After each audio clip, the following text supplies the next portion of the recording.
Welcome to Picture This, the show dedicated to photography and the photographers who love it.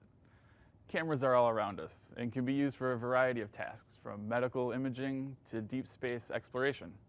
But some people just enjoy being able to capture a moment in life with a creative eye. Together we'll explore a variety of topics, including tips to help you improve your shooting, history of photography as a whole, a deeper look into a often misunderstood aspect of exposure, and checking out a few classic camera designs. Plus, we'll be talking with one of Milwaukee's foremost concert photographers. Just look at this guy. I can put this in my backpack and shoot in just about any condition. That's a far cry from where cameras stood 100 or even 20 years ago. The original camera was just a box with a pinhole and light-sensitive film. They called it the Brownie, and despite its crude design by today's standards, it actually took some pretty solid pictures. As time went on, the cameras got smaller, and we were able to fit electronic systems with increasing processing power, smaller sensors, and a ton of new features never dreamt of, such as video recording, HDR, and crazy amounts of autofocus points. But when you strip it down, how does a camera do its one main job? It all goes back to capturing light. Early shutters were boards with holes in them, sliding past the lens. Most cameras after 1880 use a mechanical shutter system called a focal plane shutter that opens and closes, just like blinds on a window, in order to allow light into the camera for a designated amount of time, which in turn creates an image. These days, a lot of handheld cameras like this one control everything electronically, but the earliest photographers had their own approaches.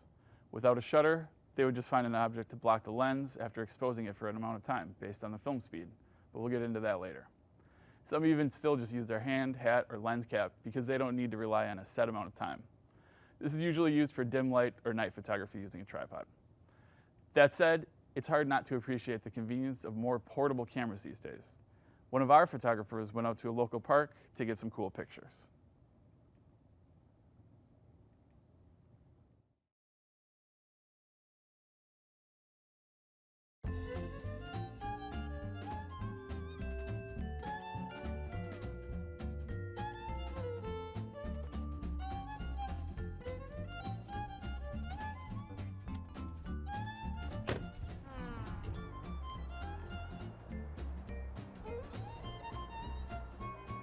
Wow, what an okay day. Salut. Oh, I go by Gina. cool. I may have a thing or two for photography. Please, feel free to come join me as I take on this nature walk and take snapshots of inanimate objects that animate my life. Taking a stroll in the park's one of my favorite pastimes, because while you're surrounded by the beauty of nature, there are always some traces of humanity to clash with the environment. And I find that some of the coolest subject matter comes from nature being disrupted by unnatural elements. Take this bridge, for example. It's a robust structure made of wood and metal spanning across a serene stream under a layer of pure white snow. Oh my goodness, there's a beautiful human being right now on this bridge. But, oh man, it's a bit blurry with all the movement. Maybe if I use a faster shutter speed, I can just stop the motion in time, and then I can see more clearly.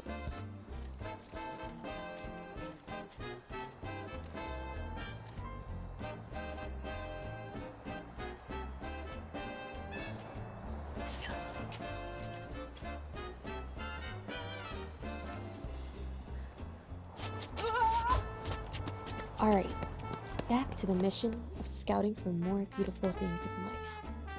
There's something peaceful about the stillness of a park in the wintertime. Sort of like the words flying out of a Robert Frost piece. What is that? It's incredible. I've never seen such a purple porta potty. This'll be porta perfect for my portafolio. It's a bit bright, but the light meter was saying my picture was well exposed. I guess I'll just bring the shutter speed down to compensate for all the snow reflecting light into the lens.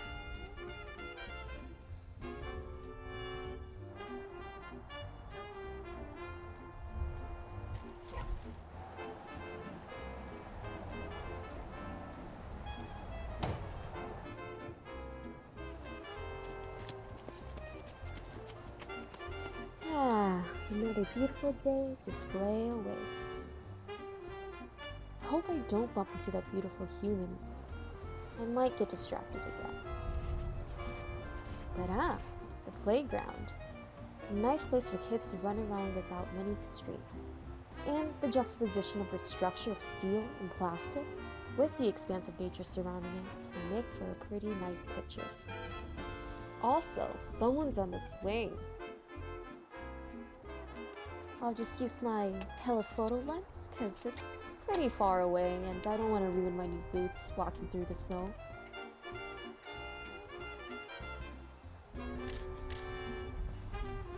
But rats, it's too dark. The downside of using a lens with a longer focal length is that they just don't take in as much light. Well, I can always just adjust for this and that. And voila, perfecto.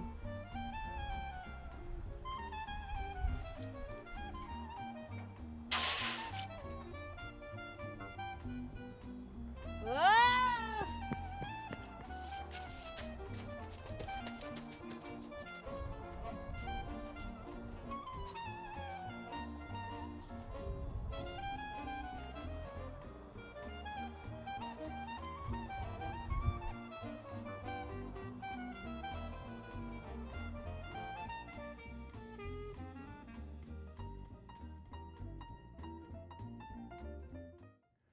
Cameras date back to the 11th century, but that's for an entirely different show.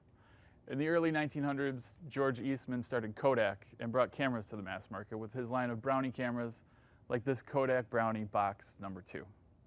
Around the same time, he released this folding camera. It was meant to be portable and compact, so you could bring it along with you. Over the next handful of decades, consumers saw the TLR, or twin lens reflex, a medium format camera with two lenses. The top lens was for viewing, while the bottom lens was your recording lens. Camera users held the camera at waist level, looked through the top viewfinder, and snapped their picture. The SLR, or single lens reflex, and rangefinder are what people think of when they think of a camera's design these days. Their design brought the viewfinder to eye level. Then we get to the DSLR. Digital elements were always being added to cameras, but didn't really take off until the late 90s. Today's DSLR cameras take amazing photos in basically any situation and even have the ability to record ultra-high definition video. Our guest today needs an advanced camera like this in order to take pictures in his particular line of work. Joining us today is Derek Yerkowitz. Hi. Thanks for being here. No problem. Tell me a little bit about yourself and how long you've been shooting. I've been shooting since I was young, about 5 years old, mainly with film, and then I moved on to digital about mid-2000s. Sure, right when it was taking off. Right when it was taking off, pretty much technology had caught up to me, or I caught up to it, one of the two, Right. and we continued our journey. Awesome. How did you get your start, first gigs? My first gigs came to me because I was pretty much already in the music scene, DJing for the last 16 years Cool. prior, and I had already known a lot of the promoters, a lot of the bar owners, the club scene. Yeah. So getting to go out there and shoot artists that were already in play was pretty much easy because I was already working with them at Right. the time. Cool. What are some like notable or bigger gigs that you've done? I've worked with Billy Joel, I've worked with Fish, Yonder Mountain String Band, and of course went out to Portland, Oregon with Northwest String Summit last year. Hope to go out again this year. That's awesome. Any like super interesting or emotional experiences that you've had? I've had a lot of emotional experiences with photography. Almost every experience that I go out or every shoot, I try to bring 100% of myself into it. A lot of people that I work with expect that from me, and I try to give 100% all the time, as much as I can. So, shifting over to a different area of photography, one of our photographers just tried his hand at wildlife.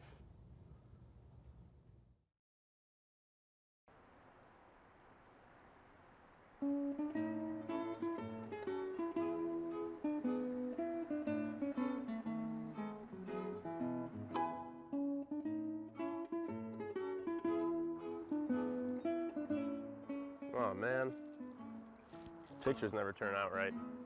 Hi, I'm Kevin. I've been trying some nature photography, and I stumbled upon this possum in my alley.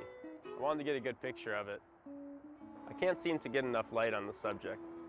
I think I'm going to grab some equipment that might help us out. I grabbed my tripod to help me get a longer exposure.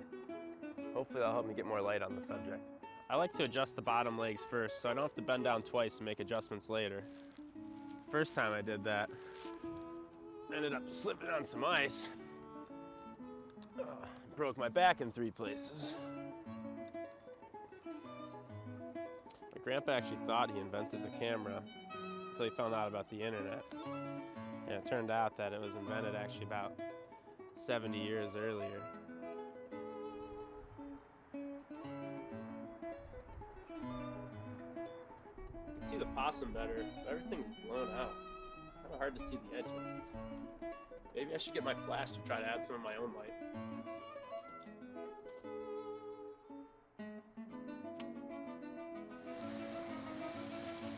Did you get that pesky raccoon?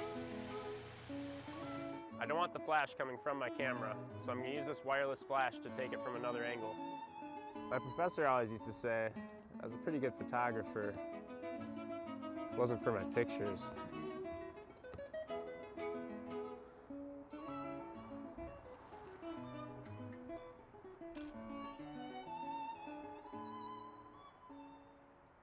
Light just looks unnatural. I think I'm going to grab my reflector to try to add some light from the environment. Wow, look at that.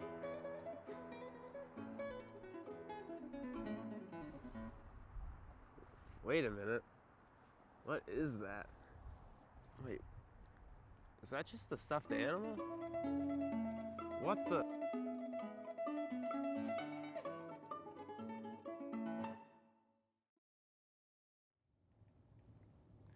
Let's get a little more in depth on how exposure works. The exposure triangle is a common rule photographers use to obtain a proper exposure. At its most basic, it means that aperture, shutter speed, and ISO all need to be set correctly for proper exposure. Of the 3 elements that make up exposure, ISO is often the most misunderstood. ISO stands for International Standards Organization. The ISO number relates to the light sensitivity of the recording medium. Back in the day, film was your recording medium. A DSLR's recording medium is its image sensor. The numerical ISO value can range from as low as 1 to several thousand. Digital cameras continue to push technology and make chips that are more and more sensitive. Let's talk about film for now.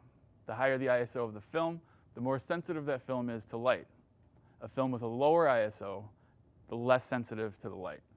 If a film is less sensitive to light, you have to open your aperture to keep your shutter open longer to allow more light in. A low ISO would be great for shooting outside on a sunny day, while a high ISO film would be good for shooting indoors or at night. With digital cameras, you can change the ISO on the fly. When film was your only option, you were bound to 36 exposures of whatever film you had loaded into your camera. So why not use high ISO all the time? Well, there's a trade-off. With a high ISO, the image is very grainy and pictures turn out very noisy. Let's take a look at some examples. I shot this image in the driftless area of southwestern Wisconsin on film Ferrania P30 with an ISO of 80.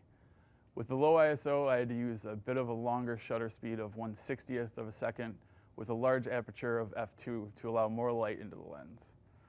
Since it's such a low ISO, the image is clear and crisp. You aren't really seeing any noise or grain. Even looking at the water, you don't see that noise. It's more like a mirror. That low ISO produces a very smooth image. Here's a shot from the Gold King mine in Ghost Town in Jerome, Arizona. I shot this on Kodak T-Max film with an ISO of 400.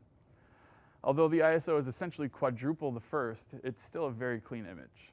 Even with a rare cloudy day in the desert, that higher ISO allowed me to shoot at 1/125th of a second at f4.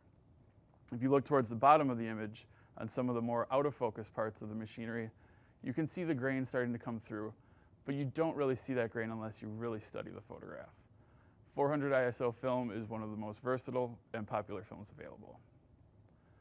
This image is from Gray Area Festival in Lone Tree, Iowa, of Joel Anderson from the band Torn Avalanche. It was shot on Ilford HP5 at ISO 1600. With it being outdoors at night with limited stage light, a higher ISO was necessary.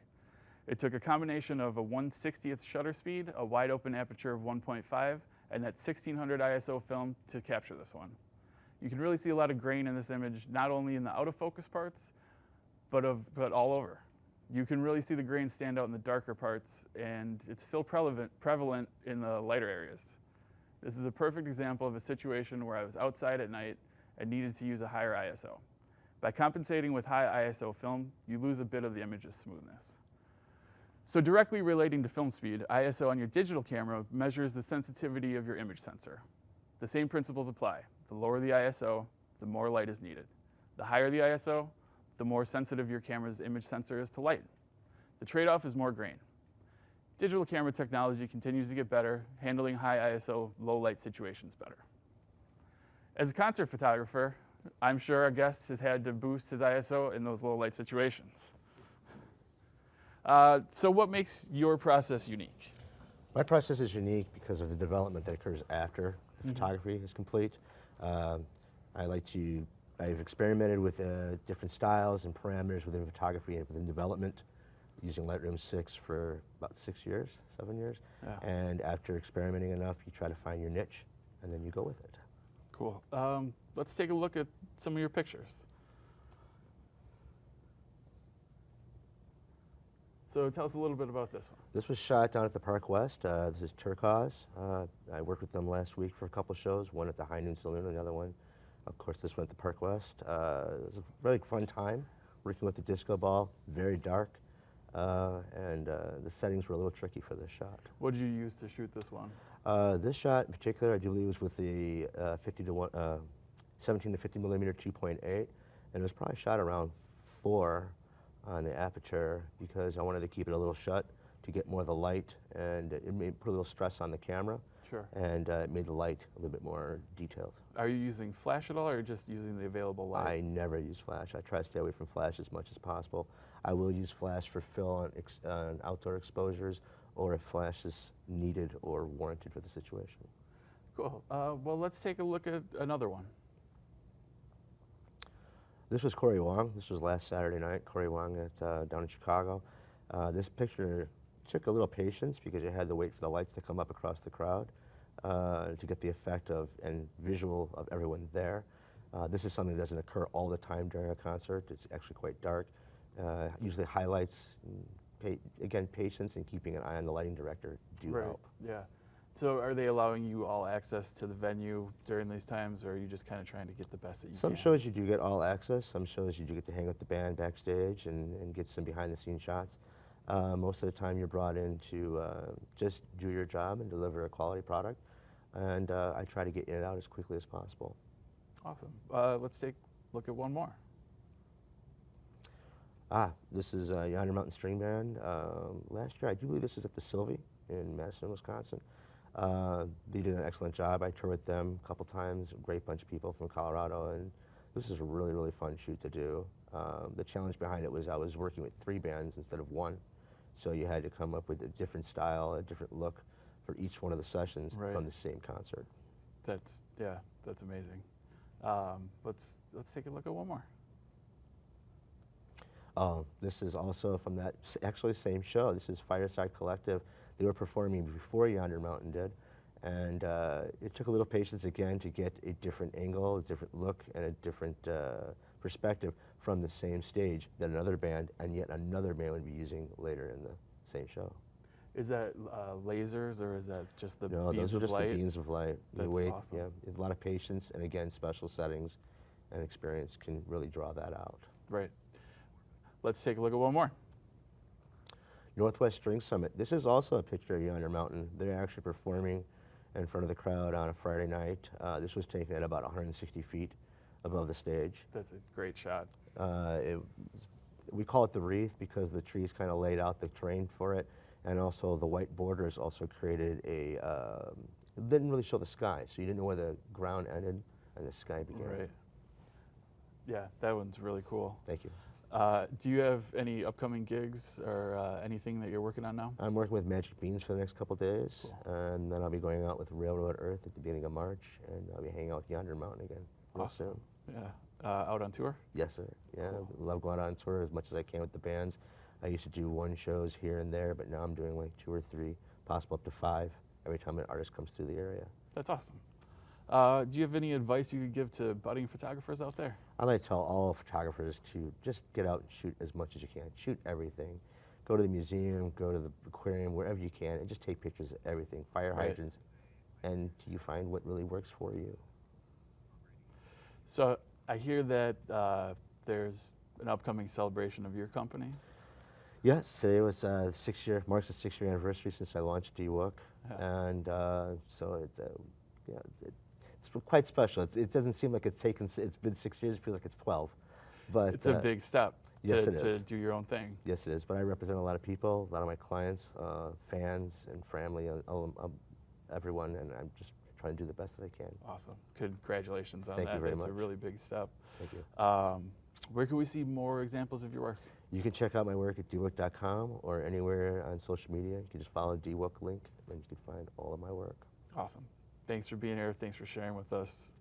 Really fantastic work. Thank you very much for having me. That's all the time that we have. I'm Mike, and just remember, take a picture. It'll last longer. Good night.